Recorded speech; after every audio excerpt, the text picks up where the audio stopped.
తాకట్టులో ఉన్న బంగారాన్ని విడిపించి ఆ రోజు ఆన్లైన్ రేటుకే మేము కొంటాం. Sharma gold company.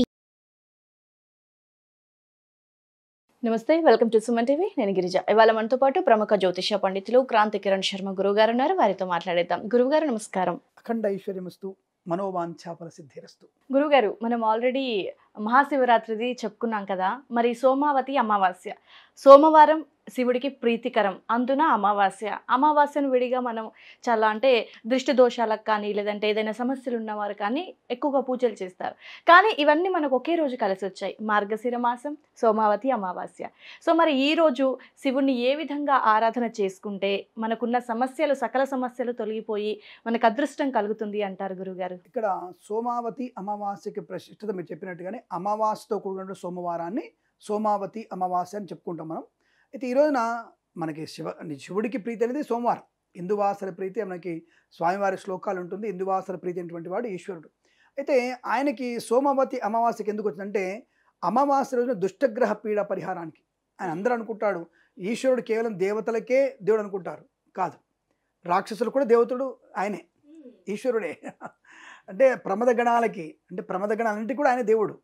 అంటే ఈ రాక్షసులకి ఆయన దేవుడు. అందుకనే మీకు రావణాసురుడికి దేవుడు ఎవరు? ఈశ్వరుడే కదా. అలాగా అందరినీ వేస్తాడు. ఇప్పుడు మనకి వినాయకుడు ఉత్పత్తి ఎక్కడ జరిగింది? గజాసురుడిని సమయం తర్వాత జరిగింది కదా. ఆయన గజాసురు కడుపులోకి వెళ్ళిపోయాడు. అంటే అక్కడ రాక్షసులకైనా సరే, మనుషులకైనా సరే, ఎవరికైనా సరే ఆయన భక్తవత్సలుడు. అంటే సులభంగా భక్తుల లోపలికి వెళ్ళిపోయేటువంటి వ్యక్తిత్వం అయింది. భక్తులకి ఏం కావాలో రెడీగా ఉంటాడు ఇవ్వడానికి. అలాంటిది ఈ సోమవారంతో అమావాస్య ఉన్నప్పుడు ఈ ప్రమద గణాలు అంటే శత్రువుల, రాక్షసుల యొక్క ప్రభావం ఎక్కువగా ఉంటుంది. కాబట్టి ఇటువంటి శత్రు బాధల నుంచి, రాక్షస బాధల నుంచి, ఆకస్మికంగా వచ్చేటువంటి అపవాదుల నుంచి బయటపడడానికి ఇటువంటి అమావాస్యకు ఉన్నటువంటి సోమవారం వచ్చినప్పుడు ఈశ్వరుని ఎక్కువగా పూజించుకోవాలి. ఇవాళ మనం చేయాల్సిన పూజ ఏంటంటే తప్పకుండా మీరు నవధాన్యాలతో పూజ చేయాలి. నవధాన్యాలు ఎందుకంటే ఒక్కొక్క ధాన్యాన్ని నీళ్ళలో కలిపి, ఇప్పుడు గోధుమలు ఒక నీళ్ళల్లో, బియ్యము లేదా నీళ్ళల్లో ఇలా నవధాన్య జలాభిషేకం చేయాలి. అది చాలా మంచి ప్రయోజనం కలిగిస్తుంది. ఇది చాలా మటుకు చాలా మంది చేరిలా కానీ నవధాన్యాలు విడివిడిగా తెచ్చుకొని, నేనైతే మొదటిసారిగా వింటున్నాను. అది ఇటువంటి ప్రత్యేకమైన రోజులలో ఇటువంటి ప్రత్యేక అభిషేకాలు చేస్తే నవగ్రహయుక్తమైనటువంటి అనుగ్రహాన్ని పొందుకుంటాం. అందులోని ఇవాళ మూలా నక్షత్రం కూడుకుంటుంది. ఇవాళ అమ్మవారి నక్షత్రం. ఈ రోజున మీకు అమ్మవారి నక్షత్రం కూడుకుంటుంది. కాబట్టి తప్పకుండా మీరు ఈ సరస్వతి అనుగ్రహాన్ని పొందడానికి, అంటే విద్యార్థులు ఖచ్చితంగా ఈ స్వామివారిని మీరు అర్క పువ్వులతో, అంటే మనకి తెల్ల జిల్లెడు పూలు ఉంటాయి, అవి స్వామివారికి సమర్పణ చేయాలి. ఇంకోటి మీకు చాలామంది తెలుసో తెలియదో, ఈశ్వరుడు ఏ పదార్థాన్ని కూడా మంచి వాసనటువంటి పుష్పాలు కానీ ఆకులు కానీ తీసుకోలే. ఎటువంటి గడ్డి పూలు ఆయనకి ఇష్టం, అర్క పూలు ఆయనకి ఇష్టం, జిల్లేడు పూలు ఇష్టం, అలాగే బిల్వం ఇష్టం ఆయనకి. అదే మరి ఈశ్వరుడు మనకి విష్ణుమూర్తి దగ్గరికి వెళ్ళండి, దవనం, సంపెంగలు, సన్నజాజులు, మల్లెలు, అనేక రకమైనటువంటి సువాసన ఉన్నటువంటి ఆయన దగ్గర ఉంటుంది. అందుకే ఈశ్వరుడి దగ్గరికి వెళ్ళేసరికి మనకి పంచామృతాల వాసన వస్తుంది ఎక్కువగా. విష్ణువు దగ్గరికి వెళ్తే అబ్బా ఇంత బ్రహ్మాండ వాసన వస్తుంది అనుకుంటాం మనం. కానీ ఇక్కడ ఏమిటి, మన అంతరంగం అనేటువంటి పాపాన్ని నాశనం చేసేటువంటి వాసన, అది మనటువంటి పాప కల్మషాన్ని నాశనం చేసినటువంటి వాసన. అందుకే మనకి అలా కనపడుతుంది వాసన. అదే నువ్వు ఈశ్వరుని ధ్యానం పెట్టు, అతనికి ఏమీ కనపడవు అక్కడ. అందుకనే ఇటువంటి ప్రత్యేకమైనటువంటి సోమావతి అమావాస్య కానివ్వండి, శనిత్రయోదశులు కానివ్వండి, శనిత్రయోదశి కూడా మనం శివుడికి అభిషేకం చేసుకోవాలి ప్రత్యేకంగా. అలాగే మనకి మాస శివరాత్రి, మహాశివరాత్రి, అటువంటి ప్రత్యేక సంతరించుకుందే ఈ యొక్క మనకి సోమావతి అమావాస్య. ఈ రోజున చేసేటువంటి అభిషేకాలు చాలా అద్భుతమైన ప్రయోజనాన్ని కలిగిస్తాయి. ఈ రోజున ఈ నవధాన్యపు జలాలతోనూ అలాగే మనకి పళ్ళ రసాలతో స్వామివారికి అభిషేకం చేయాలి. పంచగవ్య ప్రాసన కూడా చేయాలి. అంటే పంచగవ్యాలు అంటే ఏమిటి? గోమూత్రము, గోమయము, గోవు యొక్క పెరుగు, గోవు పాలు, అలాగే గోమూత్రం, ఈ 5 పదార్థాలని మనం కలిపి ఆవు పాలు, ఆవు పెరుగు, ఆవు నెయ్యి, ఆవు మూత్రం, ఆవు పేడ, ఇవి 5టిని పంచగవ్యాలు అంటారు. ఆవుతో వచ్చినటువంటి పదార్థాలు ఆవు పాలు, ఆవు పెరుగు, ఆవు పేడ, ఆవు మూత్రం, ఆవు నెయ్యి, ఈ 5 కలిపి పంచగవ్య ప్రాసన, ఇవి కలిపి స్వామికి అభిషేకం చేయాలి. ఏమంటే స్వామి మూత్రంతో అభిషేకం చేయాలా? చుక్కలుగా మనకి అందులో వేసి అభిషేకం చేసి ఆయన పాదోదకాన్ని స్వీకరించాలి. మనం పంచగవ్య ప్రాసన చేయాలి. మనకి ఆ చేయడం వల్ల మనకి అంటే మీరు నమ్ముతారో నమ్మరో అనేకటువంటి ఆరోగ్య ధాతువులు మీకు పంచగవ్యంలో ఉంటాయి. ఇటువంటి అభిషేకం వల్ల స్వామికి శ్రేష్టమైనది. మరి ఆవు పాలు మాత్రం ఆవుల నుంచి రాలేదా? కాబట్టి ఈ పంచగవ్యాలను మనం అభిషేకం చేయడం వల్ల కూడా ప్రయోజనాన్ని పొందుకుంటాం. ఇటువంటివి మనం భక్తులకి చెప్పే మన సుమన్ టీవీ ద్వారా మనం చెప్తున్నటువంటి విశేషమైనటువంటి ఒక మంచి మాటలన్నీ కూడా మన భక్తుల్లో అనుకూలతని, ముఖ్యంగా మనకి సుమన్ టీవీ వారికి ఒక ప్రత్యేక నమస్కారాలు చెప్పడం, ఎందుకంటే సనాతన ధర్మాన్ని అద్భుతంగా వీళ్ళు పరిడవిల్లు చేయడానికి కారణమవుతున్నారు. ఈ అమ్మాయి కానివ్వండి, మన కెమెరామెన్ అందరూ కూడా, ఇది నిర్వహిస్తున్నటువంటి అందరూ కూడా మనకి ఆ ఈశ్వర అనుగ్రహాన్ని పొందాలని కోరుకుంటున్నాను. నేను మళ్ళీ వాళ్ళందరికీ కూడా అష్టైశ్వరుని కోరుకుంటున్నాను ప్రత్యేకంగా. మన వృద్ధి పొందాలి, మన సుమన్ టీవీ కూడా వృద్ధి పొందాలని కోరుకుంటున్నాను నేను. అలాగే మనకి ఈ సోమవతి అమావాస్య రోజు వచ్చిన ఆదివారం రోజున మనం ప్రతిసారి చెప్పుకుంటాను, ప్రదోషకాల పూజని శ్రేష్టమైనది. ఈశ్వరుడికి ప్రదోషకాల పూజని శ్రేష్టం. కాబట్టి చెప్పినటువంటి పదార్థాలతో కనుక అభిషేకం చేసిన, నేను చెప్పినటువంటి అర్క పువ్వులతో, తెల్ల జిల్లెడు పువ్వులతో స్వామిని అర్చన చేసిన, స్వామివారికి నివేదించినటువంటి నైవేద్యం ముఖ్యమైన చెప్పుకోవాలి, అన్నం పెసరపప్పు అంతే. ఆయనకి ఏమీ షడ్డశోభేదాలు అక్కర్లేదు. ఆయనకి పాయసం కావాలి, అది అడగడు ఆయన. మంచి అన్నం, దాన్ని 4 పెసరపప్పు గింజలు వేసి, అది మహానైవేద్యం. 2 నెయ్యి చుక్కలు వేసి ఆ నివేదన చేసి చాలు ఆయనకి, అంతే. అని అసలు ఏమి స్వీకరించిన ఆయన ఆ స్వామివారు ఆ చూసినటువంటి ఆ పదార్థాన్ని చూడగానే, ఆ ఘ్రాత అంటే వాసన చూడగానే ఆ పదార్థం మనకు పవిత్రమవుతుంది. అద్భుతమైనటువంటి ప్రయోజనాన్ని పొందుకుంటాం. ముఖ్యంగా రోగగ్రస్తులందరూ కూడా ఈ రోజున ఎవరు పూజ చేసుకుంటే ఏంటంటే, రోగముతో బాధపడుతున్నవారు, సంతానము లేక బాధపడుతున్నవారు, ఈ సోమావతి అమావాస్యలో చేసేటువంటి అభిషేకం వల్ల కానీ, ఆ తీర్థం తీసుకోవడం వల్ల కానీ, ఆ స్వామివారి అనుగ్రహంతో తప్పకుండా మీకు సంతానం కలుగుతుంది. అలాగే ఆరోగ్యం బాగుపడే అవకాశం ఉంటుంది. అది ప్రత్యేకత ఈరోజు. విద్యార్థులకి ఎందుకు, మూలా నక్షత్రం సరస్వతి నక్షత్రం కాబట్టి, అమ్మవారి నక్షత్రం ఉన్నటువంటి అర్ధనారీశ్వరుడైన వాళ్ళ వల్ల కనుక ఆ వాగ్దేవి నక్షత్రం పుట్టాడు కాబట్టి, ఆ వాగ్దేవి సోదరితత్వం కాబట్టి, ఆవిడ ప్రీతి కొరకు మన విద్యార్థులు అభిషేకం చేసుకోగలిగితే బ్రహ్మాండటువంటి మేధస్సు పెరుగుతుంది. ఆ మేధస్సు పెరగడానికి ఇందాక చెప్పింది పంచగవ్య ప్రాసన, ఇవి కలిపి పదార్థంగా చేసి స్వామివారికి అభిషేకం చేసి తీర్థం తీసుకుంటే అద్భుతమైన మేధస్సు పెరుగుతుంది. ఈ పంచగవ్యాల వల్ల మన శరీర శుద్ధి కలుగుతుంది.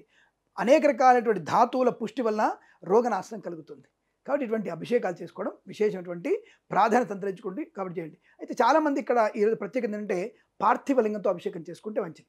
అంటే పార్థివలింగం అంటే ఒక పుట్టమట్టితో మనం చేసుకొని, మనం ఆ పుట్టమట్టితో మనం శివుని తయారు చేసుకొని శివలింగాన్ని దాని మీద అభిషేకం చేస్తే ఇంకా విశేష ఫలితం. అంటే స్వతహాగా ఇంట్లో చేసుకోవచ్చు అంటారు? బ్రహ్మాండ ఇస్తుంది. ప్రతి అమావాస్య కానీ, ప్రతి సోమవారం కానీ, ఇటువంటి పర్వమైనటువంటి ప్రత్యేక దినాల్లో కానీ, ఈ సోమవతి అమావాస్యలో మన ఇంట్లో కనుక పార్థివలింగాన్ని అభిషేకం చేసుకుంటే ఆర్థికమైనటువంటి లాభాలు, సంతాన లాభాలు, అలాగే రోగనాశనం కలిగేటువంటి అవకాశాలు ఖచ్చితంగా ఉంటాయి. ఇది మెట్టి వయసులో ఇటువంటివి మిస్ చేసుకోవద్దు. మనం ఇటువంటి పుణ్యమైనటువంటి తిథుల్ని మనం మిస్ చేసుకోవద్దు. కాబట్టి ఈ విషయాన్ని గుర్తుపెట్టుకోండి. అలాగే విదేశాన ప్రయాణం కూడా పనికి వస్తుంది.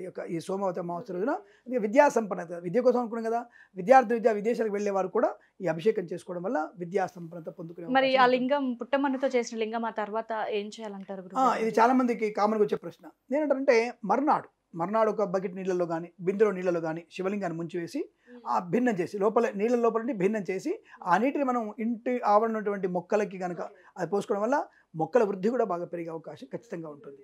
అలాగే మీరు అడిగిన ప్రశ్న ఏంటంటే, ఈ పంచామృతాలన్నీ కూడా ఎక్కడ పారబోయాలండి, మనం బాత్రూంలో పోసేయచ్చు అంటే పోయకూడదమ్మా. కొద్దిగా శ్రద్ధ పెట్టుకొని, మాను ఉంటుంది కదా, చెట్టు మాను అంటే పెద్ద పెద్ద చెట్లు ఉంటాయి కదా, ఆ చెట్టు మానులో పోయాలి. మొక్కల్లో పోస్తే మొక్కలు చనిపోతాయి. మొక్కల్లో పోయకూడదు. మొక్కల్లో పోతే మొక్కలు చనిపోతాయి. ఇంకా దాంట్లో పెరుగు పాలు ఇప్పుడు కలుస్తాయో ఆ మట్టి గడ్డ కట్టిపోతుంది. కాబట్టి మొక్కల్లో పోయకూడదు. ఎట్టి పరిస్థితుల్లో మీరు మొక్కల్లో పోయకండి, మానులో పోయాలి. మాను అంటే పెద్ద వృక్షం. ఆ చెట్లో పోస్తే మీకు హాయిగా ఇబ్బంది లేదు. అక్కడ ఉన్నటువంటి ఎందుకు మానులో పోయాలంటే, మాను చుట్టూ మీకు చీమలు, అనేక రకాలైనటువంటి పురుగులు ఉంటాయి. వాటికి ఆహారంగా పెట్టిన వాళ్ళు అవుతాం. సో చాలామంది చెప్తుంటారు మనకి, మీరు శివరాత్రి రోజున పాలు వేస్ట్ చేస్తున్నారు, మీరు దీపావళి రోజున పటాకులు వేస్ట్ చేస్తున్నారు, ఈ కాలుష్యం పెరుగుతున్నారు. ఇవన్నిటికీ మనం సమాధానం చెప్పేటువంటి ధైర్యంగా ఉంది. మనం నాలాంటి వాళ్ళ దగ్గరికి డైరెక్ట్గా వచ్చి అడిగితే నేను సమాధానం చెప్తాను. ఎందుకు మనం పటాకులు కాల్చుకోవాలి, ఎలా పటాకులు కాల్చుకోవాలి, ఎవడో వాడు మాకు చెప్పడం ఏంటి, టైమింగ్ చేసుకోవాలి మీరు అని చెప్పి, ఇంకొన్ని రోజులు పోతే మనకి నువ్వు చీర కట్టుకోవద్దు, నువ్వు మాదే వస్త్రం వేసుకోవాలంటే కుదరదు మాకు. కాబట్టి సనాధర్మంలో మాకు ఇవన్నీ పాటింపులు ఉంటాయి, ఇవి పాటిస్తూనే ఉంటాం. ఇంకా 1,00,000 సంవత్సరాలకి మేము ఇలాగే ఉంటాం, ఇలా ధర్మాన్ని కాపాడుతూనే ఉంటాం అన్న విషయాన్ని గుర్తుపెట్టుకోవాలి. సనాతన ధర్మం వైపు పరిగెట్టాలి. అలా వెళ్ళినప్పుడే మనకి మన సమాజం బాగుపడుతుంది. సనాతన ధర్మం లేకుండా సమాజం బాగుపడే అవకాశమే లేదు. అది ఇంపార్టెంట్. కాబట్టి అటువంటి సనాతన ఉద్ధరణ కోసం మనం ఇటువంటి అభిషేకాలు మన పిల్లలతో చేయించాలి, మనం బాగుపడే ప్రయత్నం చేయాలి. ఇంకొంతమంది కూడా కొంతమంది చదువుకున్న మూర్ఖులు కొంత ఉన్నారు. రామేశ్వర లింగం గురించి మాట్లాడి అక్కడ రాముడు అసలు శివలింగ ప్రతిష్ఠ చేయాలని చెప్పేసినటువంటి వ్యక్తులు కూడా ఉన్నారు. అటువంటి అపరమేధావులకి పద్మపురాణము చదవండి. పద్మపురాణంలో రాముడు ఎక్కడ మనకి ప్రతిష్ఠ చేశాడు శివలింగాన్ని అనే విషయం తెలుస్తుంది. మరి అటువంటి పెద్ద పెద్ద మేధావులకి, అంటే నా భాషలో మేధావులు, అటువంటి మేధావులకి ఈ సమస్య మనకు స్పష్టంగా చెప్పాలి. మనం చెప్పింది రామేశ్వరంలో మనకి రాముడు శివలింగ ప్రతిష్ఠ చేశాడు, అది పద్మపురాణంలో స్పష్టంగా ఉంది, చూసుకోవచ్చును. ఇది తెలవకుండా జనాల్ని ఒకవైపు తిప్పేసి ఇక నేను ఒక్కడిని పెద్దవాడిని, నేను మఠాధిపతి, నా వల్ల ఇది అంత జరిగిపోద్ది అనుకుంటే కదద్దండి. కాబట్టి మేము ఇప్పుడు ఒకటే అమ్మా, ఈశ్వరుడు విష్ణు రూపం, విష్ణువు ఈశ్వర రూపం. శివస్య హృదయం విష్ణు, విష్ణుశ్చ హృదయం శివ, ఇదాంతరం నపశ్యామి తదామి స్వస్తిరాయుషి. అలాంటిది ఈశ్వరుడు విష్ణువు వేరు కాదని చెప్తున్నప్పుడు ప్రత్యేకమైనటువంటి వాదన తీసుకొచ్చేసి ఏదో మంచి కుండెడు పాలల్లో విషం చుక్కలాగా ఇటువంటి మాటలు మాడితే హిందూ ధర్మానికి ఇటువంటి వ్యక్తులు నాశనాన్ని కలిగిస్తారు. కాబట్టి రామేశ్వర లింగం గురించి కానీ ఇతరత్ర విషయాల గురించి కానీ మాట్లాడే ముందు మన పురాణం మళ్ళొకసారి చదువుకుంటే మంచి విషయాన్ని గుర్తుపెట్టుకోండి. మేము అంతటి పండితులమే, కాకపోతే మేము సన్యాసం తీసుకోలేదు అంతే. కాశా విషయం గుర్తుపెట్టుకోండి. మేము వేదం చదువుకునే ఉన్నవాళ్ళం, మాకు అన్ని విషయాలు మాకు బాగా తెలుసు. అందులో కిరణ్ శర్మతో పెట్టుకోవడం చాలా కష్టం. ఆ విషయాన్ని గుర్తుపెట్టుకోవడం మంచిది. కామెంట్స్ రూపాలలో కూడా నన్ను పెట్టినా నేను సమాధానం చెప్పగలిగే అవకాశం నా దగ్గర ఉంటుంది. శుభమస్తు.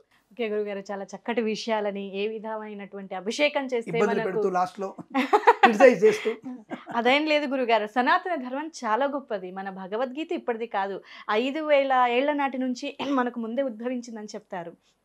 సో ఆ విధంగా చూసుకున్నప్పుడు సనాతన ధర్మం చాలా గొప్పది. మీరు చెప్పింది కూడా అక్షరాల సత్యం, తప్పేం లేదు. చాలా చక్కటి సమాధానాన్ని అందరికీ తెలియజేసినందుకు ధన్యవాదాలు. సర్వే జనా సుఖినో భవంతు. ప్రేమతో మీ కిరణ్ శర్మ.